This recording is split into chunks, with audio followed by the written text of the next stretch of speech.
Hello dear student, welcome to chemistry planet. मैं हूं पंकज पिटवाल और आज हमारा है केमिकल काइनेटिक्स का लेक्चर नंबर 3, जहां पर हम डिस्कस करेंगे factor affecting rate of reaction. Last video में आपने देखा होगा कि वहां पर मैंने आपको बताया था कि जो रेट ऑफ रिएक्शन होता है उसका डेफिनेशन क्या है, किस तरह से उसे एक्सप्लेन करते हैं, और साथ साथ मैंने आपको बताया था कि जो एवरेज रेट होता है या इंस्टेंटेनियस रेट ऑफ रिएक्शन होता है उसे हम किस तरह से डिफाइन करते हैं। ठीक, आज हम यहाँ पर ये वाला टॉपिक कवर करने जा रहे हैं, factor influencing the rate of reaction.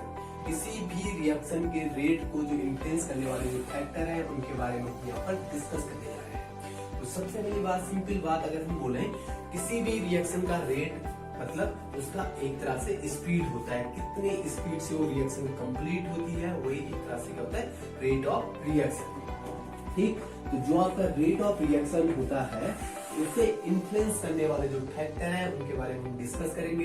तो पहला फैक्टर हम ले लेते हैं nature of reactant. Nature of reactants, nature of reactants.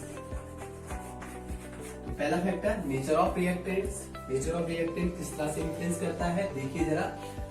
आपने इससे पहले भी मैंने आपको बताया था कि जो आपके पास रिएक्टेंट है आयनिक या कोवेलेंट होने पर उनका जो रिएक्शन रेट होगा अलग अलग होगा। अगर आयनिक है तो रिएक्शन क्या होगा, फास्टर होगा। अगर कोवेलेंट वाले कंपाउंड आपके पास इनिशियली है तो उनका रिएक्शन क्या होता है, स्लो होता है। तो एग्जांपल लेकर हम देख सकते हैं यहाँ पर, जैसे हमारे पास है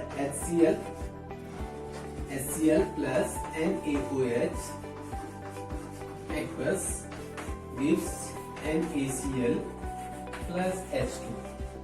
ठीक, ये वाला अगर हम एक्वस मीडियम में देखते हैं तो ये आयनिक फॉर्म में होगा, ये आयनिक फॉर्म में होगा, ये आयनिक फॉर्म में होगा। आयंस ऑलरेडी प्रेजेंट है एक्वस मीडियम में, तो इसलिए आयंस आपस में कंबाइन हुए और प्रोडक्ट का फॉर्मेशन किया एट रूम टेम्परेचर पर। ठीक है, तो आसानी से ये रूम टेम्परेचर पर क्या कर लेते हैं, रिएक्ट कर लेते हैं आसानी से। ठीक है, लगभग ये वाली रिएक्शन कंप्लीट हो जाती है। दूसरा अगर हम एग्जाम्पल लें जहां पर कोवेलेंट बॉन्ड होते हैं, जैसे N2 plus H2 gives NH3, अगर हम बैलेंस करेंगे तो ये आपके पास आएगा, ये आपके पास आएगा। अगर हम रूम टेम्परेचर की ही बात करें, रूम टेम्परेचर, तो ये वाली रिएक्शन रूम टेम्परेचर पर या एब्सेंस ऑफ कैटलिस्ट इससे कंप्लीट होने पे मिलियन ऑफ ईयर्स लग सकते हैं या लगेंगे। तो ये वाली रिएक्शन रूम टेम्परेचर पे कंप्लीट नहीं हो पाती है। इसके लिए हमें पर्टिकुलर टेम्परेचर, पर्टिकुलर प्रेशर और कैटलिस्ट का यूज करना पड़ता है, क्योंकि देखिएगा जो कोवेलेंट कंपाउंड हमारे पास होते हैं वहां पर आपके पास क्या होगा, बॉन्ड, जो कोवेलेंट बॉन्ड है, जैसे यहाँ पर आपको दिखते हैं कोवेलेंट बॉन्ड, इसको ब्रेक डाउन, ट्रिपल बॉन्ड, इसको ब्रेक डाउन करने के लिए आपको क्या करना पड़ता है, कुछ ना कुछ एनर्जी प्रोवाइड करनी पड़ती है। जबकि जो ये यहाँ पर आपके पास HCl है या NaOH है, यहाँ पर आयन ऑलरेडी प्रेजेंट है, ये ऑलरेडी सेपरेटेड है। ठीक है, OH अलग है, तो ये क्या कर लेगा, सीधा H पॉजिटिव या Cl, ये इससे रिएक्ट कर लेगा आसानी से। जबकि यहाँ पर पहले क्या होगा, ये वाला बॉन्ड टूटेगा और इस बॉन्ड को तोड़ने के लिए हमें क्या करना पड़ता है, एक्स्ट्रा एनर्जी प्रोवाइड करना पड़ता है। आपको पता भी होगा कि nitrogen stable at room temperature. ठीक है, नहीं पता है तो आप चेक करोगे। ठीक है, फाइंड आउट करने की कोशिश करोगे कि जो नाइट्रोजन होता है that is stable at room temperature. Why? क्योंकि इसका जो बॉन्ड एंथैल्पी होता है क्या होता है, काफी ज्यादा होता है। अब इसे ब्रेक डाउन करने के लिए सिमिलरली इसका भी बॉन्ड आप तोड़ोगे तो आपका तभी जाके इन दोनों के बीच में रिएक्शन हो पाएगा। तो नेचर ऑफ रिएक्टेंट, अगर आपका आयनिक है तो रिएक्शन फास्ट होगी, अगर कोवेलेंट है तो रिएक्शन क्या होगी, स्लो होती है। ठीक है, अब देखिए ये तो क्या nature of reactant. Nature of reactant rate को डिसाइड करेगा। ठीक है, बहुत सारे एग्जाम्पल हमारे पास होंगे। अच्छा, दूसरा जो आपके पास है, जो पहला कॉन्सेप्ट हमारे पास था नेचर ऑफ रिएक्टेंट, दूसरा हम लेते हैं concentration of reactant. Concentration of reactant, concentration of reactant, concentration of reactant। ठीक है, कंसंट्रेशन ऑफ रिएक्टेंट अगर हम सिंपल वे में बोले, जैसे जैसे आप कंसंट्रेशन बढ़ाओगे रिएक्टेंट का तो रिएक्शन का रेट भी क्या होगा, उसी हिसाब से बढ़ेगा। Rate of reaction increase with increase in concentration. In simple way I can write here rate of reaction directly proportional to the concentration. इस तरह से डिपेंड करता है। ठीक है, आपने क्लास 11th में भी पढ़ा होगा कि जो आपका लॉ ऑफ मास एक्शन होता है, law of mass action, law of mass action में आपको यही बताता है कि rate directly proportional to the concentration. ठीक है, ये आपका क्या होता है, लॉ ऑफ मास एक्शन के अकॉर्डिंग भी आपका ये स्टेटमेंट निकल कर आता है कि रेट आपका कंसंट्रेशन के प्रोपोर्शनल होगा। राइट, जैसे अगर हम एग्जांपल देखें, रेनी सीजन चल रहा है आजकल, तो आपने देखा होगा कि जो रस्टिंग का प्रोसेस होता है, जो रस्टिंग का जो प्रोसेस होता है, रस्टिंग ऑफ आयरन, रस्टिंग, ये वाला जो प्रोसेस है काफी स्लो प्रोसेस है, इसका स्लो प्रोसेस। ठीक, अब इसके लिए आपको पता है कि क्या क्या रिक्वायरमेंट होती है, मॉइस्चर की रिक्वायरमेंट होती है, आयरन तो चाहिए हमें, साथ साथ आपको CO2 की क्वांटिटी भी चाहिए, एसिडिक मीडियम होगा तो फास्टर रिएक्शन होती है। ठीक, अब रेनी सीजन में क्या होता है कि चारों तरफ मॉइस्चर बढ़ जाता है, वाटर वेपर बढ़ जाती है, जिससे क्या होता है, रस्टिंग का जो प्रोसेस होता है वो फास्टर हो जाता है। ठीक है, मतलब जो रस्टिंग का प्रोसेस है वो किस पे भी डिपेंड करेगा, आयरन पे भी डिपेंड करेगा, प्योर इम्प्योरिटी पे भी डिपेंड करता है, और साथ साथ किस पे डिपेंड करेगा, जो हमारे पास अदर है, यानी कि ऑक्सीजन है, CO2 है, इस तरह के जो भी हमारे पास होते हैं रस्टिंग को सपोर्ट करने वाले फैक्टर, उन पे भी डिपेंड करेगा। तो जैसे ही क्या होगा, वाटर का कंसंट्रेशन बढ़ेगा, रस्टिंग का भी जो प्रोसेस होगा वो क्या हो जाएगा, उसका स्पीड बढ़ जाएगा। ठीक, अब देखिए एक और एग्जांपल लेते हैं। अगर हम बर्निंग की बात करें, बर्निंग ऑफ फ्यूल, बर्निंग, ठीक है, बर्निंग में क्या होगा, ये कंबशन की मैं बात कर रहा हूँ, कंबशन ऑफ फ्यूल। तो combustion of fuel we required oxygen, oxygen की रिक्वायरमेंट होती है। अगर मेरे पास 10% ऑक्सीजन है केवल, और दूसरी तरफ यही वाला फ्यूल, मैं कोई पर्टिकुलर फ्यूल ले रहा हूँ, वहां पर मैंने 10% ऑक्सीजन लिया, जबकि वही वाला फ्यूल दूसरी जगह पर मैंने क्या लिया, वहां पर ऑक्सीजन की क्वांटिटी मैंने कितनी ले ली, 100%, यानी कि ऑक्सीजन का कंसंट्रेशन मैंने क्या कर दिया, इंक्रीज कर दिया। और जब आप कंसंट्रेशन इंक्रीज करोगे तो रेट ऑफ रिएक्शन क्या होगा, बढ़ेगा, यानी कि रेट ऑफ कंबशन क्या होगा, इंक्रीज होगा on increasing the concentration of oxygen. ठीक है, ऑक्सीजन का कंसंट्रेशन अगर आप इंक्रीज करोगे तो रेट ऑफ कंबशन भी क्या होगा, यहाँ पर increase, rate of reaction directly proportional to the temperature. जैसे आप टेम्परेचर बढ़ाओगे, रेट ऑफ रिएक्शन टेम्परेचर के प्रोपोर्शनल है।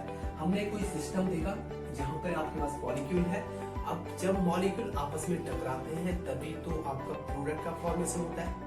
ठीक है, प्रोडक्ट कब बनेगा, जब कोई मॉलिक्यूल आपस में टकराएंगे, उनके बीच में कोई इफेक्टिव कोलाइजन होगा और उनकी काइनेटिक एनर्जी में चेंज आ रहा है, तभी आपका क्या बनता है, प्रोडक्ट का फॉर्मेशन होता है।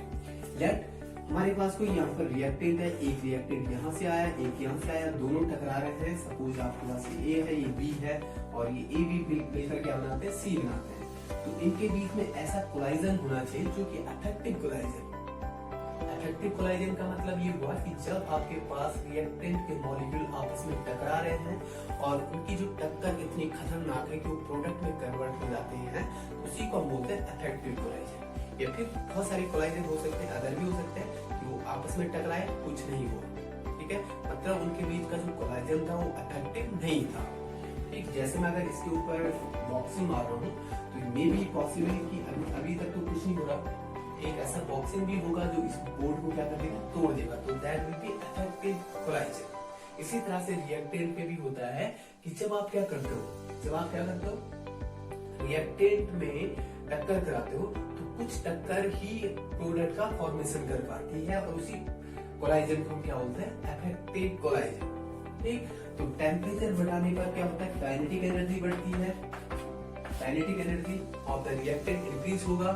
अब काइनेटिक एनर्जी जब बढ़ेगा तो मॉलिक्यूल्स क्या होंगे, रैंडमली और स्पीड से इधर उधर भागेंगे, और जब वो तेजी से जाएंगे तो उनका जो कोलाइजन होगा, उसका जो रेट होगा वो बढ़ेगा, और फाइनली हमारे पास रेट ऑफ रिएक्शन भी क्या हो जाएगा, इंक्रीज हो जाएगा। ठीक, एक और फैक्टर यहाँ पर निकल कर आता है, एक और बात यहाँ से निकल कर आती है कि जो रेट ऑफ रिएक्शन होता है, किसी भी रिएक्शन का जो रेट होता है 10 डिग्री सेंटीग्रेड, अगर आप किसी सिस्टम का टेम्परेचर बढ़ाते हो तो वहां पर जो रेट में चेंज आएगा that will be 2 to 3 times, 2 to 3 times. ठीक है, लेट आपके पास ये रिएक्शन ले लो मैं एक बार फिर से R2P। अगर इसका टेम्परेचर स्टार्टिंग में 25 डिग्री सेल्सियस है और इसका रेट जो भी है, ठीक है, जो भी इसका रेट है, अगर टेम्परेचर में 35 डिग्री सेल्सियस कर दूं इसी रिएक्शन का, मतलब 10 डिग्री सेल्सियस इंक्रीज किया, तो इसके रेट में जो चेंजेस आएगा वो कितना आएगा, 2 से लेकर 3 टाइम्स तक आ सकता है। ठीक है, एग्जाम्पली आपके पास इससे कम हो सकता है, थोड़ा ज्यादा भी हो सकता है, ठीक है। लेकिन एक आपका जो अधिकतर रिएक्शन है उसके लिए क्या आता है, 10 डिग्री सेंटीग्रेड टेम्परेचर में इंक्रीज करने पर जो रेट में चेंजेस आता है that will be 2 to 3 times of the initial. ठीक है, ये आपने देखा स्टार्टिंग में 25 डिग्री सेल्सियस पर इसका कुछ रेट होगा, जैसे आपने 35 डिग्री सेल्सियस किया यानी कि 10 डिग्री इंक्रीज किया, तो जो टेम्परेचर जो रेट में चेंजेस आएगा that will be 2 to 3 times.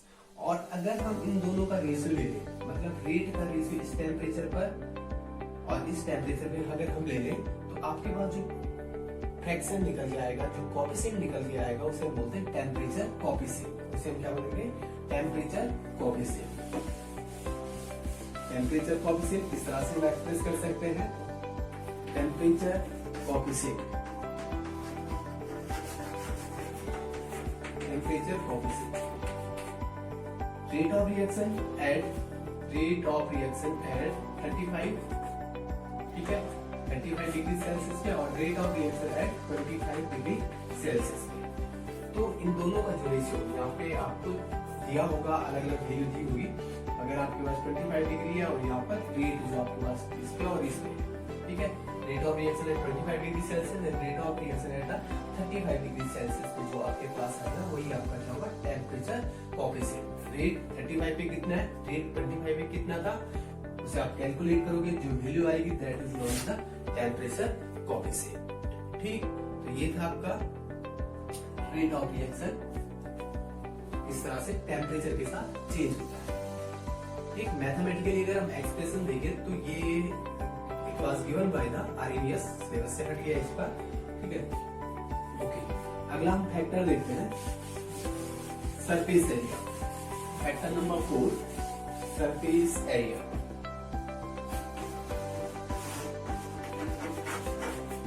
Surface area of reactant.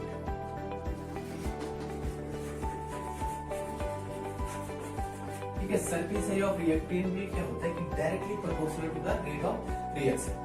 किसी भी रिएक्शन का जो रेट होगा, rate of reaction directly proportional to surface area. Surface area पे डिपेंड करेगा। ठीक है, तो सरफेस एरिया जैसे आप बढ़ाओगे, रेट ऑफ रिएक्शन भी क्या होगा, अपने आप बढ़ेगा। ठीक है, सरफेस एरिया बढ़ाने पे रेट ऑफ रिएक्शन क्या होता है, अपने आप बढ़ता है। ठीक, एग्जाम्पल ले लेते हैं, जैसे आपके पास क्या होता है, किसी वुड का आपके पास, कोई लकड़ी का आपके पास लॉग है, ठीक है, अगर आप इसे बर्न करोगे, अगर इसे आप क्या करोगे, कंबशन करोगे, इसका अगर आप कंबशन कराओगे तो इट विल बी स्लो। ठीक है, ये आपके पास लकड़ी का एक लॉग है, ठीक है, इसे आप क्या करोगे, कंबस्टिबल फॉर्म में लेकर आ रहे हो, यानी इसे जला रहे हो आप, और जब इसे जलाओगे आप तो ये कैसा होगा, स्लोली जलेगा। कंपैरेटिवली इसके कंपेयर में जब आप इसे छोटे छोटे पीस में डिवाइड कर दोगे, छोटे छोटे टुकड़ों में डिवाइड कर दोगे, उसकी कंपैरिजन में ये क्या होगा, स्लो जल रहा होगा, और ये जो आपके पास पाउडर बनाओगे इस लकड़ी का, वो तेजी से जल रहा होगा। ठीक है, इसका जो पाउडर होगा वो क्या होगा, स्पीड में जलेगा। ये वाला पाउडर जो लकड़ी का होगा वो क्या होगा, स्पीड में जलेगा। ठीक है, फास्टर होगा, क्यों, क्योंकि सरफेस एरिया। ठीक है, तो आपने देखा भी होगा कि जो लकड़ी का बुरादा वो तेजी से जलता है और जो सिंगल लकड़ी है स्लोली जलती है, that is due to the surface area. आप देखिए सरफेस एरिया किस तरह से डिफरेंस करना है, मैं बता दूं आपको। फॉर एग्जांपल आप क्या करते हो, जिंक प्लस H2SO4 क्या बनता है, जिंक सल्फेट बनता है आपके पास, प्लस H2 लिब्रेट। ठीक है, अब यहाँ पर क्या होता है कि आपने देखा होगा, बुक में पढ़ा होगा आपने, जिंक का यहाँ पर पाउडर लिया जाता है, जिंक पाउडर का यहाँ पर यूज किया जाता है इंस्टेड ऑफ द प्लेट या ब्लॉक ऑफ द जिंक। ठीक है, जिंक पाउडर यहाँ पर यूज किया जाता है, छोटे छोटे ग्रेन्यूल्स यहाँ पर यूज किए जाते हैं। तो देखिए जरा, अगर हमारे पास क्या है, अगर मेरे पास है जिंक, जिंक का मेरे पास एक ब्लॉक है, ये है, ठीक है। इसके ऊपर मैंने क्या डाला, H2SO4, ठीक। मैं सिंप्लीफाई के लिए इस जिंक को यहाँ पर बना रहा हूँ। सपोज मेरे पास इस तरह से जिंक का एक टुकड़ा है, आपने क्या किया, H2SO4 इसके ऊपर डाला, H2SO4 की बूंदें यहाँ पर चिपकेंगी, यहाँ पर अटैच होगी, यहाँ पर अटैच होगी, यहाँ पर अटैच होगी। जहां पर भी आपके पास जिंक की सरफेस पे सल्फ्यूरिक एसिड आएगा, वहां पर क्या होगा, ये वाली रिएक्शन होगी, जिंक सल्फेट बनेगा और हाइड्रोजन का फॉर्मेशन, ठीक है। अब कंसंट्रेशन तो यही पे फिक्स है, लेकिन जब अगर हम देखें, जब आप इसे कट कर दोगे, इसे मैंने कट किया, यहाँ से कट किया, 4 पीस बना दिए, 4 पीस बनाओगे आप तो 1 2 3 4 इस तरह से डिवाइड हो। जो आउटर एरिया है इसका, ये आउटर एरिया का पहले से था, एक्सटर्नल रीजन जो आपको दिख रहा है, ये वाला दिख रहा है, ये दिख रहा है, ये पहले से था, ये पहले से था। अब एक्स्ट्रा कौन सा है, एक्स्ट्रा ये वाला है, ये वाला है, ये वाला है, ये, ठीक है। मतलब ये जो आपका है, ये वाला आपका एक्स्ट्रा है, ये जो आपका है, ये एक्स्ट्रा है, ये जो आपका है, ये एक्स्ट्रा है, ये एक्स्ट्रा है। मतलब कट करके जो ये वाला सरफेस है, ये बढ़ गया, इनर सरफेस जो था वो आपके पास कांटेक्ट में आएगा सल्फ्यूरिक एसिड। पहले तो केवल ये वाला एरिया हुआ था, ये वाला, ये वाला, ये वाला, ठीक है। जब आप इसमें भी सल्फ्यूरिक एसिड डालोगे तो ये वाला तो हो गई, ये तो हो गई जैसा कि पहले हो रहा था, लेकिन एक्स्ट्रा कौन आ गया, जो आपने कट करके, ये आपके पास चौक है, इसे आप तोड़ दोगे, ये वाला जो एरिया है, ये एक्स्ट्रा एरिया है, यहाँ पे आपको दिख रहा है। तो अभी तक सल्फ्यूरिक एसिड केवल इसकी सरफेस पे आ रहा था, लेकिन जब आपने टुकड़ों में इसे ब्रेक किया तो एक्स्ट्रा सरफेस यहाँ पर बना, ठीक है। ये आपका एक्स्ट्रा सरफेस बना, तो यहाँ पर भी सल्फ्यूरिक एसिड जुड़ेगा, अगर ये जिंक है, ठीक है। और अगर सल्फ्यूरिक एसिड जुड़ेगा तो आपके पास लार्ज क्वांटिटी में क्या होगा, जिंक सल्फेट बनेगा और हाइड्रोजन बनेगा, ठीक है। तो मतलब rate of reaction surface area को इंक्रीज करने का इस तरह से होता है, ठीक है। क्योंकि जब आप क्या करोगे, किसी भी, जैसे आपने देखा होगा हाइड्रोजनेशन में, तो वहां पर निकल का या पैलेडियम का या प्लेटिनम का पाउडर फॉर्म रखा जाता है। क्यों? क्योंकि पाउडर फॉर्म में क्या होता है, सरफेस एरिया ज्यादा, और सरफेस एरिया ज्यादा होगा तो रेट ऑफ रिएक्शन में क्या होगा, केवल कैटलिस्ट, पॉजिटिव कैटलिस्ट भी होगा, ठीक है। पॉजिटिव जो रिएक्शन के रेट को इंक्रीज कर रहे हैं। आप देखिए जरा, अगर मैं यहाँ पर एक एग्जाम्पल लेकर समझाऊं आपको, जैसे कि आपके पास क्या है, पोटेशियम क्लोराइड है, KClO3 आपके पास है। रूम टेम्परेचर पे ये रिएक्शन हो रही है या एब्सेंस ऑफ कैटलिस्ट है, एब्सेंस ऑफ कैटलिस्ट, तो ये आपका डिकम्पोज होकर KCl बनाता है और O2 का फॉर्मेशन करेगा, ठीक। न्यू कैटलिस्ट, कोई भी हमारे पास यहाँ पर कैटलिस्ट नहीं है। अब अगर हम इस रिएक्शन को स्पीड अप करना चाहिए, वैसे से कंप्लीट होने में, इसका डिकम्पोजिशन होने में बहुत टाइम लगता है, लेकिन जब हम यहाँ पर क्या करते हैं, इसी रिएक्शन में कुछ चेंजेस कर लेते हैं, ठीक है। टेम्परेचर दे रहे हो आप, यहाँ पर साथ में आपने क्या कर लिया, MnO2 यानी कि मैग्नीज डाइऑक्साइड का आपने यूज किया, which is act as a catalyst. तो किसकी तरह काम कर रहा है, कैटलिस्ट की तरह काम कर रहा है। जब आप कैटलिस्ट डालोगे तो रिएक्टेंट डिकम्पोज हुआ, KCl बना और ऑक्सीजन बना, लेकिन डिफरेंस क्या है, ये वाली रिएक्शन क्या थी, बहुत स्लो थी, और ये वाली क्या होगी, फास्ट होगी, ठीक है। ये slow in absence of the catalyst, बहुत टाइम लगेगा, 2-3 दिन लग सकते हैं, और ये मिनटों में, सेकंडों में कंप्लीट हो जाती है। पोटेशियम क्लोराइड का डिकम्पोजिशन जो होता है कैटलिस्ट की वजह से बहुत ही फास्ट होता है, ठीक। तो कैटलिस्ट इस तरह से इन्फ्लुएंस करता है रेट ऑफ रिएक्शन को, ठीक है। और अगर ग्राफिकली देखें तो कैटलिस्ट क्या करता है, एक तरह से एक्टिवेशन एनर्जी का जो ग्राफ है उसे कम करता है, ग्राफ को स्लो डाउन करता है। ग्राफ अगर आपके पास एब्सेंस ऑफ कैटलिस्ट ये वाला ग्राफ है, तो प्रेजेंस ऑफ कैटलिस्ट क्या होगा, ये वाला ग्राफ, ठीक है। जितना स्लोअर, जितना ये ग्राफ नीचे की तरफ होगा, रिएक्शन उतनी फास्टर होती है।